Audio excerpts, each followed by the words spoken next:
सूफी हूँ सरमस्ता मेरे को न पछाने रास्ता मैं सूफी हूँ सरमस्ता मेरे को न पछाने रास्ता।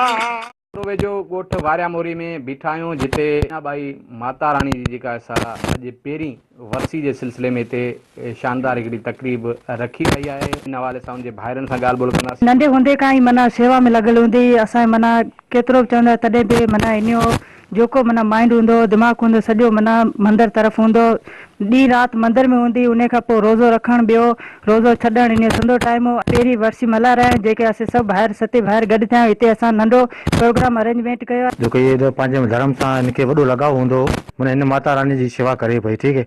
ऐं माता रानी इनखे दर्शन बि ॾिनो। ठीकु आहे। माता रानी इनजे मतिलबु त हिकिड़ो शरीर में बि हुई। ऐं 7 ॾींहं पहिरीं असांखे चयो हो त मतिलबु मुंहिंजी हाणे मतिलबु मूंखे प्यालो पीअणो आहे।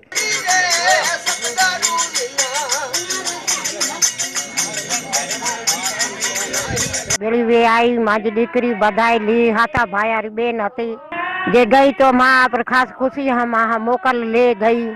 देवी हती मांजी पेट देवी पड़ी थी उहे महीना माता उतरी। तेजी आवाम ॾाढी ख़ुशि आहे त अॼु पहिरीं मलालो असां मल्हाए रहिया आहियूं मीराबाई जो।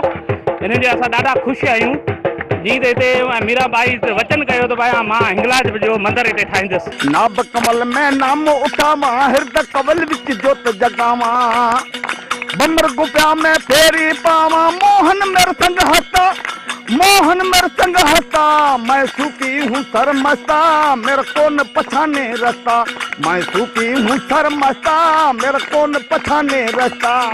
परे परे खां जेके हिते यात्री आया आहिनि इन्हनि जो चवण त जेका मीनाबाई जो जेको पैगाम हुयो उहो अमन शांती ऐं प्रेम जो पैगाम हुयो।